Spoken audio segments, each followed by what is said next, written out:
भाजपा की ओर से निकाली जा रही विकसित भारत संकल्प यात्रा यही बता रही है कि उसने इस यात्रा के माध्यम से आगामी लोकसभा चुनावों की तैयारी तेज कर दी है।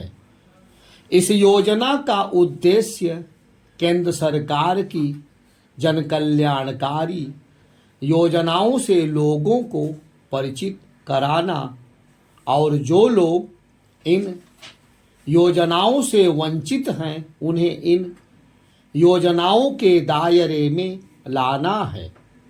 वैसे तो इस योजना का शुभारंभ करीब 1 माह पहले झारखंड में खूंटी से किया गया था, लेकिन विधानसभा चुनावों के चलते मध्य प्रदेश, राजस्थान, छत्तीसगढ़, तेलंगाना और मिजोरम में यह यात्रा शुरू नहीं हो पाई थी।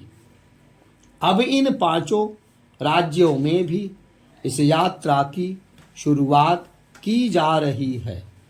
इस यात्रा के दौरान प्रधानमंत्री अपनी सरकार की कल्याणकारी योजनाओं के लाभार्थियों से संवाद भी कर रहे हैं। इसके जरिए वह लोगों से सीधे जुड़ रहे हैं।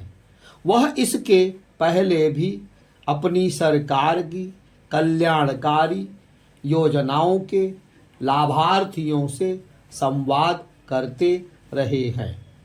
केंद्र सरकार की विभिन्न योजनाओं से लाभान्वित लोग भाजपा का एक बड़ा वोट बैंक बन गए हैं। इनमें सभी जाति, पंथ और क्षेत्र के लोग हैं। वास्तव में जो जितना निर्धन है वह मोदी सरकार की योजनाओं से लाभान्वित होने वाले होने में उतना ही आगे हैं। इसी कारण मोदी सरकार के विरोधी भी ऐसा कोई आरोप लगाने में सक्षम नहीं कि केंद्र सरकार या फिर भाजपा शासित राज्य सरकारों की योजनाओं को लागू करने में किसी तरह का भेदभाव किया जा रहा है। मोदी सरकार ने अपनी कल्याणकारी योजनाओं के जरिए केवल निर्धन तबके के जीवन स्तर में बदलाव लाने का ही काम नहीं किया है, बल्कि उन्हें भाजपा और विशेष रूप से प्रधानमंत्री मोदी के प्रति भरोसा बढ़ाने का भी काम किया है।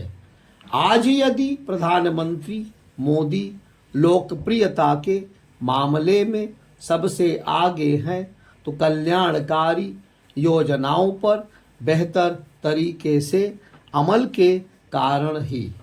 चूंकि मोदी सरकार अपनी योजनाओं को सफलता से लागू करने में कहीं अधिक सक्षम है, इसलिए वह लोगों को यह भरोसा दिलाने में भी समर्थ हैं कि वह जो वादा करती है उसे पूरा भी करती है।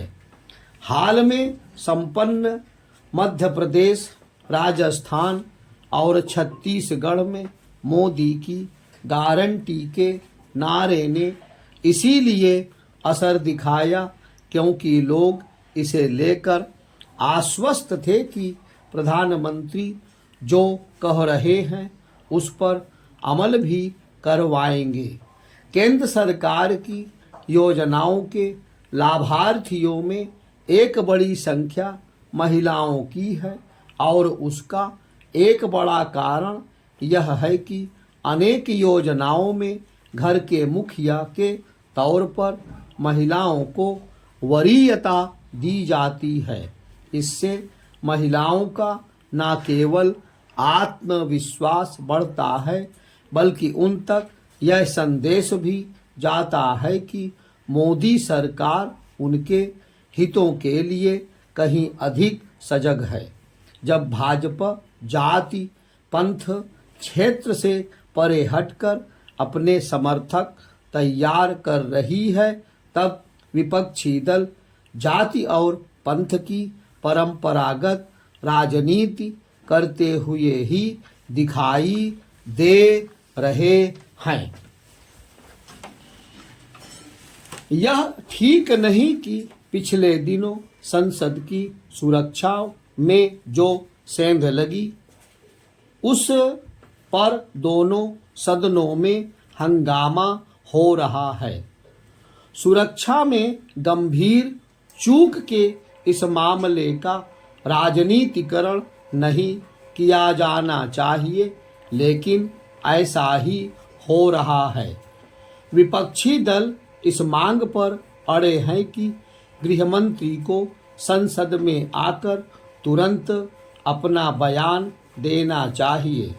इस मांग को निराधार नहीं कहा जा सकता, लेकिन अभी जब जांच एजेंसियां इन प्रश्नों के उत्तर तलाश ही रही हैं कि संसद के भीतर बाहर सनसनी फैलाने वालों के पीछे कौन था, उन्हें किससे मदद मिली और उनका इरादा क्या था, तब फिर गृह मंत्री अपेक्षित जानकारी कैसे दे सकते हैं।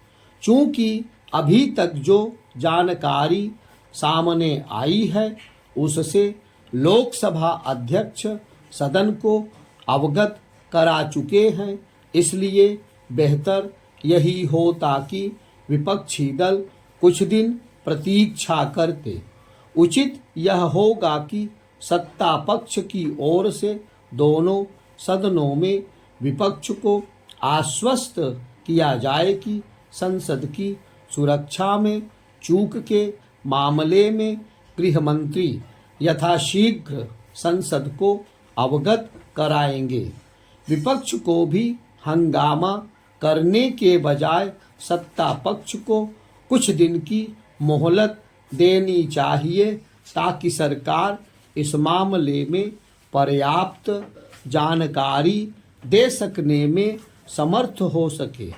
चूंकि संसद के शीतकालीन सत्र की समाप्ति में कुछ ही दिन बचे हैं, इसलिए सत्ता पक्ष और विपक्ष को इसके लिए प्रयत्न करना चाहिए कि बाकी बचे दिनों में प्रस्तावित विधायी कार्य हो सके।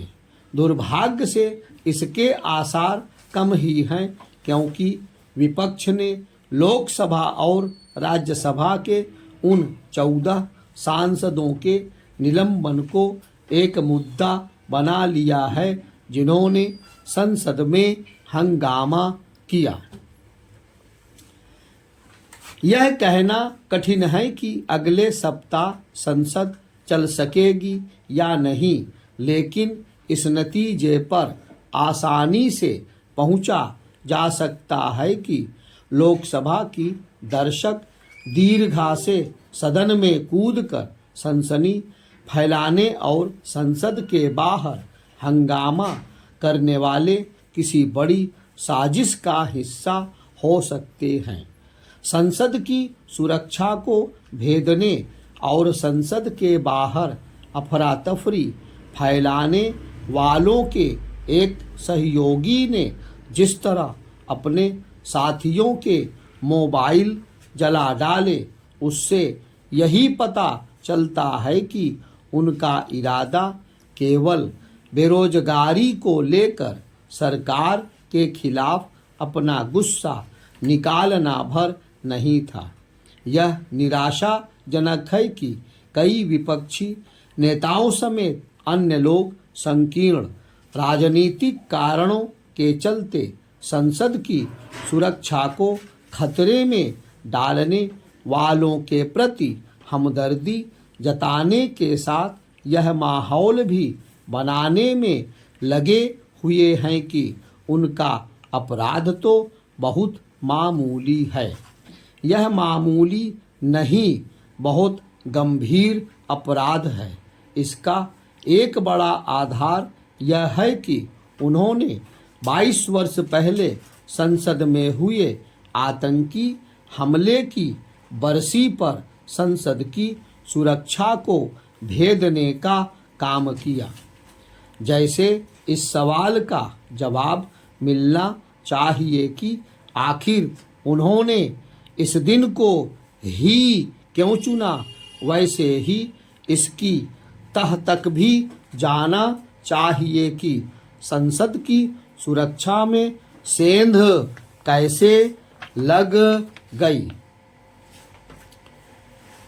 विकास के दावों के बीच जब राष्ट्रीय नमूना सर्वेक्षण की रिपोर्ट आती है तो इन कोशिशों के विद्रूप की ओर न केवल ध्यान दिलाती है बल्कि ऐसे दावों की एक हद तक कलई भी खोल देती है। राष्ट्रीय नमूना सर्वेक्षण की रिपोर्टें चूंकि निजी संस्था या गैर सरकारी संगठन तैयार नहीं करता, लिहाजा इस पर सरकारों के लिए भी सवाल उठाने की गुंजाइश नहीं रह पाती। हाल में ग्रामीण और शहरी आबादी को लेकर इसकी जो शुरुआती रिपोर्ट आई है वह फिर यह चेतावनी दे रही है कि तमाम सरकारी कोशिशों के बावजूद समावेशी विकास नहीं हो पा रहा है, बल्कि देश में अमीरों और गरीबों के बीच की खाई और बढ़ी ही है।